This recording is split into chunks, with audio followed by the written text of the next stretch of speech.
बिस्मिल्लाहिर्रहमानिर्रहीम। अस्सलाम वालेकुम नाज़रीन, आप यूट्यूब चैनल देख रहे हैं। मैं इमरान खान हूँ। इससे पहले कि मैं जो पाकिस्तान के अंदर से जगह जगह ख़बरें आ रही हैं वो आपके साथ शेयर करूँ, सबसे पहले जो वज़ीरिस्तान से तस्वीर हम देख रहे हैं सोशल मीडिया पे, और ये मीर अली की तस्वीर है। मीर अली में पहले भी बहुत नुकसान हो चुका है। मुझे याद है आज से चंद साल पहले जब बहुत ज़बरदस्त ऑपरेशन चल रहे थे, उस वक्त मीर अली के बाज़ार में एक दफ़ा ऐसे भी हालात थे लड़ाई के दौरान के कोलेटरल डैमेज में ख़वातीन और बच्चे बहुत बड़ी तादाद में शहीद हो गए थे, और उस पर मौलाना फजल रहमान समेत बाकी तमाम पॉलिटिकल पार्टीज़ ने भी आवाज़ उठाई थी, और बहुत बुरे हालात वज़ीरिस्तान ने देखे। ये जो टेररिज्म की वॉर है इसके हवाले से बहुत बुरे हालात देखे। अभी जो मनाज़िर हम देख रहे हैं यहाँ पे बहुत बड़ी तादाद में जो मवेशी हैं उनको नुकसान पहुँचा है, इंसानों को नुकसान पहुँचा है, क्योंकि उन एरियाज़ के अंदर अभी प्रॉपर इंटरनेट नहीं है, कम्युनिकेशन का निज़ाम जो है वो ठीक नहीं है, जिसकी वजह से वहाँ से इंफॉर्मेशन प्रॉपर आती नहीं है। हमें पता नहीं चलता कि नुकसान किस नौइयत का और कितना ज़्यादा हुआ है, लेकिन जो तस्वीर और वीडियोज़ आ रही हैं वो दिल दहला देने वाली हैं, वो बहुत परेशान कुन है। इसके बारे में जो अभी इब्तदाई इतलात मेरे पास पहुँची हैं वो ये हैं कि यहाँ पर एक लड़ाई हुई है।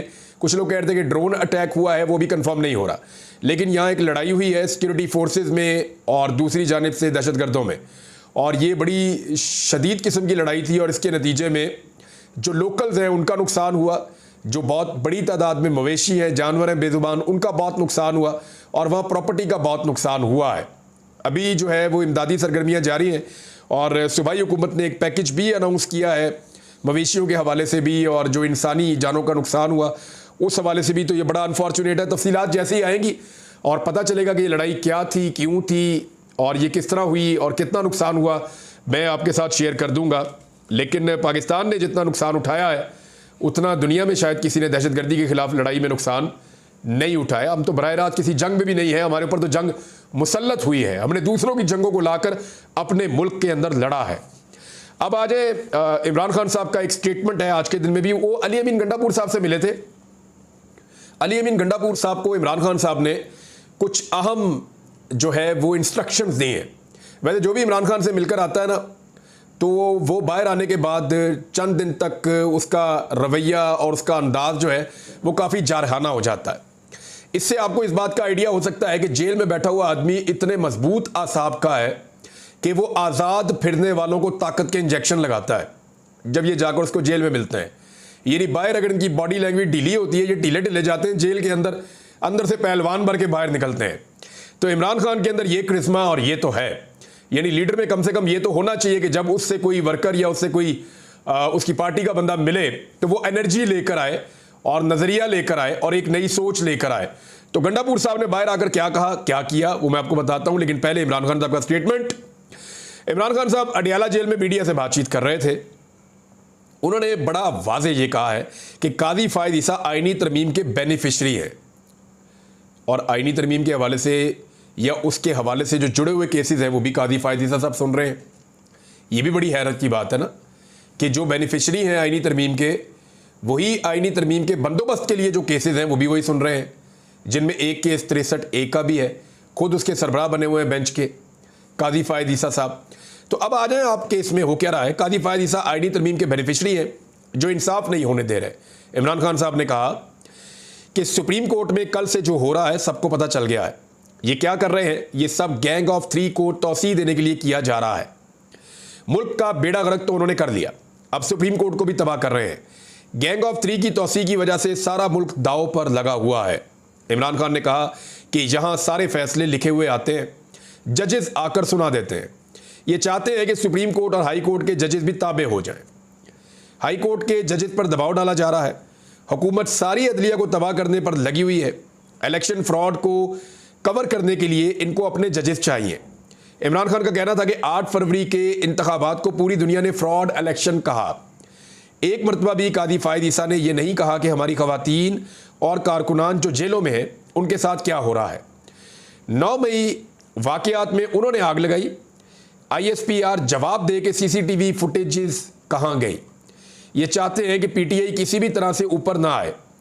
मीडिया से बात करते हुए इमरान खान ने कहा कि हमें कोई भी जलसा नहीं करने दिया जा रहा। चीफ जस्टिस का ये काम होता है कि वो बुनियादी हकूक़ का तहफ़्फ़ुज़ करे। गर्मियों का जलसा भी क्या 6 बजे ख़त्म हो जाता है? यानी गर्मियों में तो 6 बजे शाम होती है। सारी कौम को पता है कि क्या हो रहा है। कल से जो हो रहा है इससे वाज़ेह है कि चीफ जस्टिस और चीफ इलेक्शन कमिश्नर मिले हुए हैं। इमरान खान ने कहा कि सुप्रीम कोर्ट और मईशत समेत पूरा निज़ाम डोल रहा है। चीफ इलेक्शन कमिश्नर को पता है कि इस पर आर्टिकल 6 लगेगा, इसीलिए इलेक्शन फ्रॉड को दबाया जा रहा है। चीफ जस्टिस भी इलेक्शन फ्रॉड का मामला चीफ इलेक्शन कमिश्नर के पास भिजवा देता है। सबसे ज़्यादा धांधली ज़्यादा इलेक्शन की तारीफ चीफ जस्टिस करता है। थर्ड अंपायर सबको कंट्रोल कर रहा है, वो इनकी टीम का कैप्टन है। इनका मकसद ये है कि फ्रॉड सामने ना आ जाए और पीटीआई ऊपर ना आ जाए। इमरान खान ने कहा कि पीटीआई के डर से सुप्रीम कोर्ट और जमहूरियत को तबाह किया जा रहा है। आज जजेस को धमकियां मिल रही हैं क्योंकि काजी फायद ईसा नहीं सुनता। वो इसलिए नहीं सुन रहा क्योंकि काजी इनका हिस्सा है। इस्लामाबाद हाई कोर्ट के जजेस ने जो कहा था, इस पर चीफ जस्टिस ने क्या किया? उन्होंने कहा कि रावलपिंडी में जलसे की इजाज़त ना दी गई तो एहतजाज करेंगे। अगले चीफ जस्टिस की तकर्री का ऐलान किया जाए। जस्टिस मंसूर अली शाह को मुकम्मल बैक करते हैं। इस वक्त याह्या खान पार्ट 2 हुकूमत है। अच्छा, मंसूर अली शाह साहब के बारे में मैं आपको ये बता देता हूँ कि उनके बारे में ना सोशल मीडिया पे एक नोटिफिकेशन आया। अब रोज़ाना बहुत सारी सच्ची झूठी चीज़ें सोशल मीडिया पे आती हैं, तो ये एक फेक नोटिफिकेशन था, सोशल मीडिया पे आया, वायरल हो गया। लेकिन आप देखें फौरी तौर पे पाकिस्तान की वजारत इत्तलात और पाकिस्तान की वजारत कानून दोनों ने इसके ऊपर रद्द-ए-अमल देकर ये कहा जी नहीं, ये फेक है, ये सही नहीं है, हमने कोई नोटिफिकेशन अभी जारी नहीं किया। इसका मतलब क्या है? इसका मतलब ये है कि वो ये बताना चाहते हैं कि हम जस्टिस मंसूर अली शाह साहब का कोई नोटिफिकेशन जारी करने का फिलहाल कोई इरादा नहीं रखते। दिखाई तो ये दे रहा है, लेकिन अगर वकला की तहरीक खड़ी हो गई और पब्लिक खड़ी हो गई साथ, और अदलिया ने अंगड़ाई ले ली और अपनी स्पेस को रीगेन करने का सोच लिया, तो इनको नोटिफिकेशन जो है ना वो सूली पे टंग पे इनको देना पड़ेगा। इनको नोटिफिकेशन हर हाल में करना पड़ेगा। इमरान खान साहब ने कहा कि इस वक्त याह्या खान पार्ट 2 हुकूमत है। मशरकी पाकिस्तान के लोग पाकिस्तान को छोड़ना नहीं चाहते थे, वो लोग हुकूक चाहते थे। ताकत का इस्तेमाल करके इन्हें अलहदगी की जानिब धकेल दिया गया। याह्या खान ने अपनी ताकत के लिए जीती हुई जमात को इक़्तिदार नहीं दिया। इमरान खान ने मजीद कहा कि आईनी अदालत का मकसद सुप्रीम कोर्ट के चीफ जस्टिस की पावर को ख़त्म करना है। ये बहुत इंपॉर्टेंट नुक्ता है। मैंने कल भी आपको कहा था कि चीफ जस्टिस सुप्रीम कोर्ट जो है वो बिल्कुल फारिग हो जाएंगे, टुथलेस, उनका कोई काम नहीं होगा। सारी ताकत आईनी अदालत के पास चली जाएगी और जूनियर जजेस उस ताकत को एंजॉय करेंगे और सीनियर जजेस क्या उनके मातहत आ जाएंगे। ये बड़ा सीरियस इशू उठने वाला है। आईनी अदालत का मकसद सुप्रीम कोर्ट के चीफ जस्टिस की पावर खत्म करना है। इमरान खान ने कहा सुप्रीम कोर्ट के चीफ जस्टिस की पावर को खत्म करके काजी फायद ईसा को आईनी कोर्ट में बिठाना चाहते हैं। काजी फायद ईसा आईनी तरमीम के बेनिफिशरी हैं। काजी फायद ईसा इंसाफ होने नहीं दे रहे, उन्होंने हमारा इंतखाबी निशान तक ले लिया था। अभी पाकिस्तान तरीके इंसाफ के और कुछ और सेनेटर्स के नाम आ रहे हैं कि वो जैसे ही 63A के ऊपर काजी फायद ईसा साहब, देखें ना, गौर करें आप, 63A में क्या है ये आपने याद रखना है कि कोई भी पॉलिटिकल पार्टी का जो मेंबर है वो अपनी पार्टी की मर्जी के खिलाफ लोटा बन के या फ्लोर क्रॉसिंग करके वोट नहीं डाल सकता। ये आईने पाकिस्तान में लिखा हुआ है। अगर वो वोट डालेगा उसकी सीट भी चली जाएगी और वोट गिनती में भी नहीं आएगा। ये सुप्रीम कोर्ट ने उसकी तशरीह की हुई है। अब ये सुप्रीम कोर्ट से दोबारा तशरीह करवाना चाहते हैं आर्टिकल 63A के हवाले से। काजी साहब ने अपनी सरबराही में एक बेंच बना लिया है। 30 सितंबर को वो ये केस सुनने जा रहे हैं। अगर 30 सितंबर को ये केस सुना जाता है और हुकूमत के हक में फैसला आता है तो फिर पाकिस्तान तरीके इंसाफ के हों, फजलुर रहमान साहब के हों, किसी भी अपोजिशन जमात के हों, तमाम मेंबर्स के पास ये काबिलियत आ जाएगी कि वो वोट डालें और उनका वोट गिना भी जाएगा। यानी फ्लोर क्रॉसिंग, हॉर्स ट्रेडिंग ये जायज़ हो जाएगी। आज बिलावल फ्लोर क्रॉसिंग के ऊपर बड़ा रोला डाल रहे हैं। हालांकि उनकी वालिदा बेनज़ीर भुट्टो इसके बहुत खिलाफ थी और उनके साथ बड़ी ज़्यादती की थी। आपको याद होगा नवाज शरीफ ने जब छंगा मांगा में ले जाकर अरकान असम्बली को छुपा दिया था और उनसे फिर फ्लोर क्रॉसिंग करवा दी थी और बेनज़ीर भुट्टो के खिलाफ साजिश की थी। आज बिलावल उसी नवाज शरीफ का साथ देकर और आसिफ जरदारी उसी नवाज शरीफ का साथ देकर जैसी ज्यादती नवाज शरीफ ने बेनज़ीर के साथ की थी वही ज्यादती इस वक्त पाकिस्तान के साथ दोबारा करना चाहते हैं। तो ये इन्होंने सीखा है सियासत के अंदर। तो फ्लोर क्रॉसिंग जो है वो ये इसकी कोशिश की जाएगी। एक और चीज़ जो अलीमा खान साहिबा ने कही और वो बहुत इंपॉर्टेंट है, उन्होंने बड़ा सिंप्लीफाई कर दिया इस सारे मामले को। ये आईनी तरमीम हो क्यों रही है?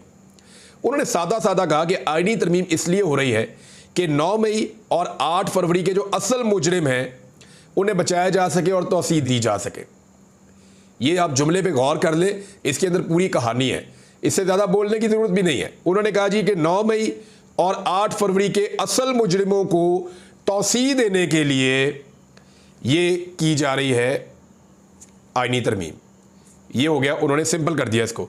अली अमीन गंडापुर साहब को इमरान खान साहब ने कुछ इंस्ट्रक्शन दी हैं, वो मैं आपको बता देता हूँ। और जो रिपोर्ट हुआ वो ये है कि इमरान खान साहब ने अली अमीन गंडापुर साहब के साथ एक लंबे अरसे के बाद मुलाकात की। बीच में उनकी मुलाकात नहीं हो पा रही थी।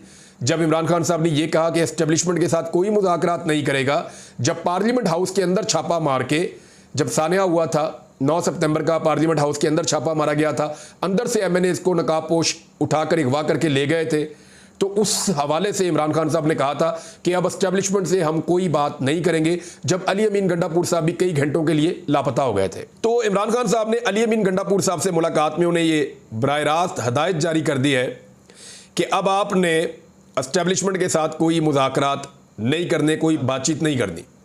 इस वक्त अब आपने, इमरान खान साहब ने कहा अली अमीन गंडापुर साहब को कि अब आपने एस्टेब्लिशमेंट के साथ कोई मुज़ाकरात नहीं करने, कोई बातचीत नहीं करनी। ज़राए के मुताबिक इमरान खान साहब ने कहा कि इस वक्त एहतजाजी तहरीक के अलावा कोई दूसरा रास्ता मौजूद नहीं है। चाहे खैबर पख्तूनख्वा में हुकूमत ख़त्म हो जाए, चाहे खैबर पख्तूनख्वा में ये गवर्नर राज लगा दें, कश्तियाँ जलाकर आएँ, आईनी तरमीम के खिलाफ एहतजाजी तहरीक को लीड करना है। अली अमीन गंडापुर के कंधों पे बहुत भारी जिम्मेदारी इमरान खान साहब ने डाल दी है। इमरान खान साहब ने ही पहले अली अमीन गंडापुर का नाम दिया था कि एस्टेब्लिशमेंट से अगर मुज़ाकरात होंगे तो अली अमीन गंडापुर लीड करेंगे। अब वो ये कह रहे हैं मुज़ाकरात कोई नहीं, तहरीक चलाओ फुल दबा के, और जो तहरीक चलानी है उसमें अली अमीन गंडापुर ही लीड करेंगे, और बहुत भारी जिम्मेदारी उनके कंधों पर डाली है। पाकिस्तानियों की जिम्मेदारी है, हर पाकिस्तानी की। अगर आइन में तरमीम हो जाती है और पाकिस्तान की अदलिया को यरगमाल बना लिया जाता है तो पाकिस्तान में फिर इंसाफ नाम की कोई चीज़ नहीं होगी। और याद रखिएगा, जैसी हुकूमत दिल करेगा वैसी बन जाया करेगी, जितना अरसा दिल करेगा तब तक रहा करेगी, और जिसका दिल करेगा फॉर्म 47 पे आ जाया करेगा। फिर वोटें डालने का कोई फ़ायदा नहीं है। फिर एक फार्म ऐसे दे दिया करेंगे, ये 47 का फार्म है जी, आप MNA हैं, यानी फार्म ले लेंगे 250-300 फार्म, एक एक करके सबको दे देंगे, ये आपका, ये आपका, ये आपका, ये आपका, अब आप लोग MNAs हैं। जब इलेक्शन हो जाएगा उसके बाद ये आपने फॉर्म दिखा देना है, इलेक्शन कमीशन आपका नोटिफिकेशन कर देगा। ये इस तरह पाकिस्तान में इलेक्शन हो जाएगा अगर अदालत को यरगमाल बना लिया गया तो, जिसकी ये कोशिश कर रहे हैं। काजी फायद ईसा साहब का एक स्टेटमेंट है, और ये बड़ा इंपॉर्टेंट स्टेटमेंट है, क्योंकि काजी फायद ईसा साहब एक नया काम कर रहे हैं। वो मैं आपके सामने इसलिए रखना चाहता हूं कि इसके असरात होंगे आने वाले वक्त में। काजी साहब ने कहा, क्योंकि बलूचिस्तान के एक हल्के का वो केस सुन रहे हैं, लेकिन उन्होंने जो जुमला बोला, उन्होंने कहा जी वोटों की दोबारा गिनती पर फॉर्म 45, फॉर्म 47 को हतमी तायुन नहीं कहा जा सकता। अब ये तो काजी साहब ने सारा काम ही खराब कर दिया। एक दफ़ा फिर आपको बताता हूँ, फॉर्म 47 वो फॉर्म होता है जो हर पोलिंग स्टेशन से हर उम्मीदवार को मिलता है।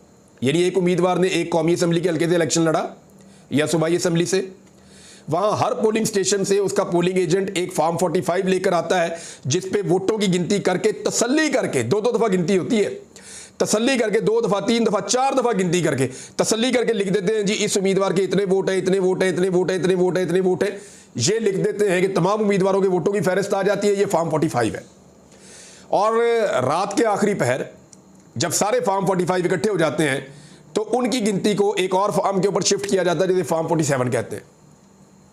तो हुआ यह कि फॉर्म 45 के मुताबिक तहरीक इंसाफ के उम्मीदवार पूरे पाकिस्तान में जीत रहे थे, 180 नशिस्तें वो जीत रहे थे, यानी बगैर मखसूस नशिस्तों के वो सादा अक्सरियत हासिल कर चुके थे। ये पाकिस्तान तहरीक इंसाफ की कामयाबी का रेशो था पाकिस्तान में।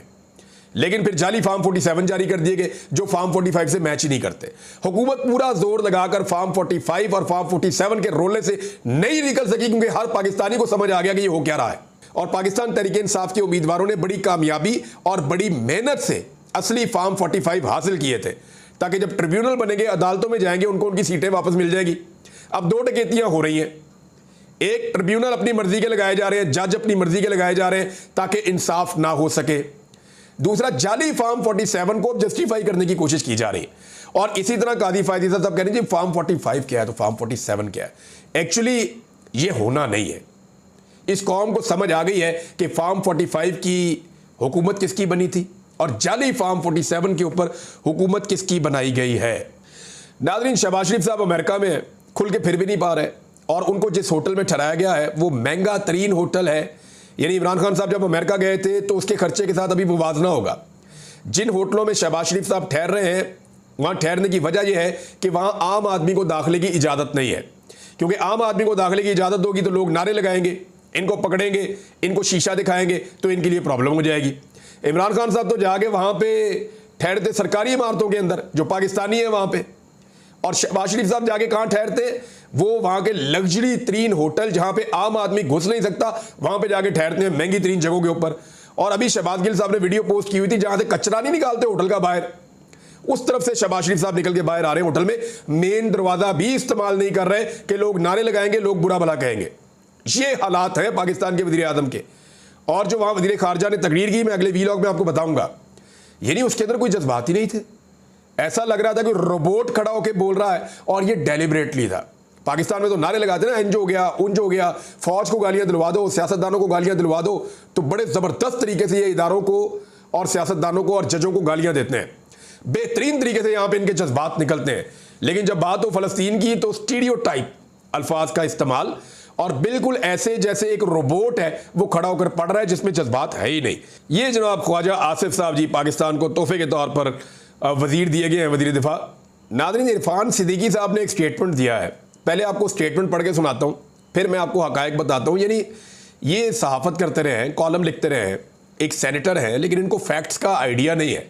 आज तालिब इल्म जो है पाकिस्तान में सहाफ़त का या सियासत का या वकालत का, वो सब जानते हैं कि ये झूठ है, और सब जानते हैं कि एक्चुअली हकीकत है क्या। अब लोगों को आप गुमराह नहीं कर सकते। इरफान सिद्दीकी साहब फरमाते हैं कि अदलिया कभी मार्शल लॉ के सामने खड़ी नहीं हुई और आईनी तरमीम पर शोर मचा हुआ है, ये इरफान सिद्दीकी साहब ने कहा। नवाज शरीफ साहब ने ना, एक रिटायर्ड जज साहब थे जिनका नाम था सईदुज़्ज़मान सिद्दीकी साहब, उन्हें उनके स्टांस के ऊपर खड़े होने के ऊपर डट जाने की वजह से सदर पाकिस्तान का इलेक्शन लड़वाया था। अगर अदलिया खड़ी ना होती, वकला खड़े ना होते, तो इरफान सिद्दीकी साहब आप याद कीजिए कि आप तो बाहर निकलने के काबिल नहीं थे, आप तो पाकिस्तान वापस आने के काबिल नहीं थे। ये तो वकला ने और अदलिया ने तहरीक चलाई जिसके पीछे छुप कर आपने अपने अज़ाइम पूरे किए। आप तो पीछे छुप छुप के रहते थे, आप तो सामने आते ही नहीं थे, आपकी तो लीडरशिप नज़र नहीं आती थी।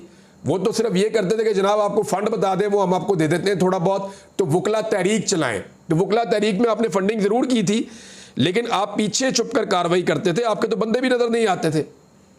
और जब अदलिया की बहाली हो रही थी, एक डिक्टेटर के खिलाफ आवाज़ उठाई जा रही थी, तो मुझे अच्छी तरह याद है फौजिया वहाब साहब ने बताया कि नवाज शरीफ साहब अपने घर से निकलने को तैयार नहीं थे, और जब इनको अमेरिका की तरफ से गारंटी आई कि मियाँ साहब निकल आए आप घर से, और जब हुकूमत को कह दिया गया कि निकलने दें मियाँ साहब को, तो फिर मियाँ साहब अपने घर से निकले और एक फिक्स मैच खेला कि जनाब इतने बजे मैं यहाँ पहुँचूंगा तो आपने अदलिया बहाल कर देनी है, तो क्रेडिट आप मुझे दे दें। तो ये है हकीकत कि जब मियाँ साहब और सारे भागे हुए थे, तब भी अदलिया एक डिक्टेटर के खिलाफ खड़ी थी और मारे खा रहे थे वकला भी और जजेस भी। अब तक के लिए इतना ही, अपना ख्याल रखिएगा, अपने इस चैनल का भी। अल्लाह हाफ़िज़।